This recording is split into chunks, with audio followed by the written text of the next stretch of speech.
Olá pessoal, nesse vídeo aqui eu estou realizando a resolução de alguns exercícios de Python, tá? Hoje, comandos de repetição, ok? Então vou começar aqui com esse exercício. Tá? Eu quero escrever um programa que vai ler 10 números e descobrir o menor e o maior valor, tá, lido. Então dos 10 valores digitados pelo usuário, quem é o maior e o menor. Então perfeito, está aqui minha resolução. Primeiro ponto é definir quem é o menor e o maior. Tá? Eu aqui coloquei o menor como infinito e o maior como menos infinito. Tá? Tem outras formas de você fazer isso, né? Eu poderia fazer uma verificação aqui dentro do meu for. O primeiro valor digitado eu assumo como menor e maior. Tá? Mas como o Python tem um infinito e um menos infinito, dá para você fazer dessa forma também. Tá? Então são duas opções aí que a gente tem. Tá? Como são 10 valores, eu fiz um for i em range 10, tá? Então ele vai repetir 10 vezes. Leia um número, tá? Então um input, e aí converte para float, nesse caso. Tá? Li esse número, o que eu faço? Verifica ele. Se o número armazenado como sendo menor é maior do que o número lido, então quem eu li é menor do que eu tenho armazenado. Então eu vou substituir. Se o número que eu li é maior do que o número maior armazenado, então ele é o maior. Então eu vou substituir aqui também. Vou fazer isso para todos os números digitados aqui no meu for, tá? Os 10 números. Tá? Se eu não quisesse usar o if aqui, então punha aqui um if antes, tá?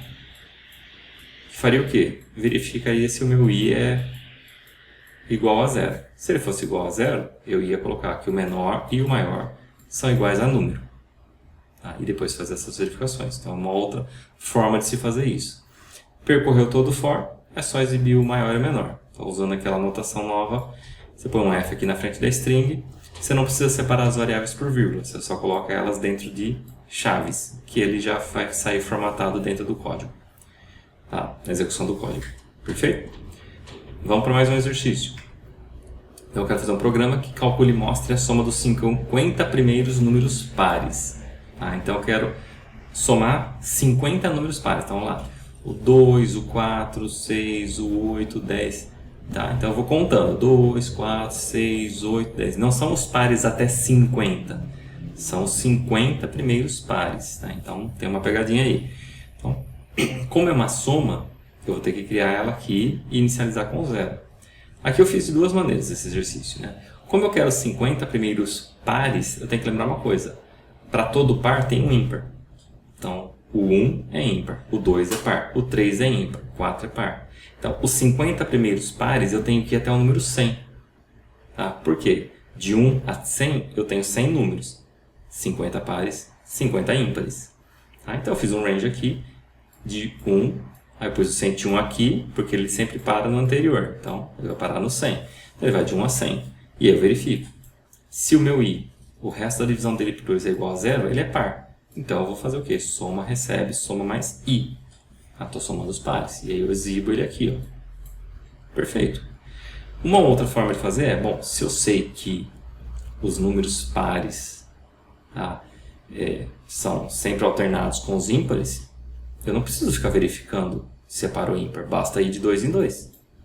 Então, começa no 2, tá, vai até o 100, mas vai de 2 em 2, então do 2 eu já vou para o 4. Eu não preciso passar pelo 3 e verificar se ele é par. Eu já sei que ele não é par. Então eu posso ir direto, de 2 em 2, e aí eu somo direto aqui o i. Tá? Então eu ganho um pouco de eficiência aqui no meu cálculo, perfeito? E aí exibe aqui a soma. Então são duas maneiras diferentes de fazer esse exercício. Tá? Vamos para mais um? Parecido aqui, né? Eu quero um programa que leia um número inteiro e vai calcular a soma de todos os seus divisores, tá? Com exceção dele próprio. Então, pega aqui o número 66, quem são os divisores dele? O 1, o 2, o 3, o 6, o 11, o 22 e o 33. Tudo isso somado, 78. Então, isso aqui que eu quero. O usuário digita 66 e me dá o 78. Como é que eu faço isso? Bom, primeira coisa é ler um número inteiro aqui. Então, fiz um input, converti para inteiro, é um número. É a soma que eu quero? Então, eu crio uma variável soma, inicializando em 0 e eu vou atualizando ela durante o processo. fiz um for, tá? E em range de 1 até número, tá?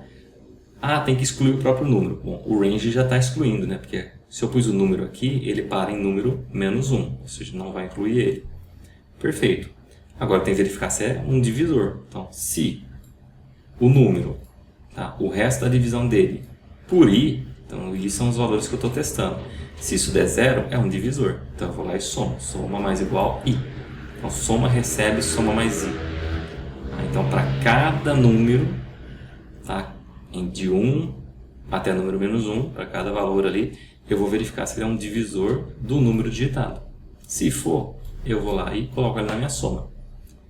Terminou o meu for, só imprimir o resultado aqui. Perfeito? Espero que tenham gostado desse vídeo. Tá? Então, qualquer dúvida, vocês deixam um comentário aí e até a próxima.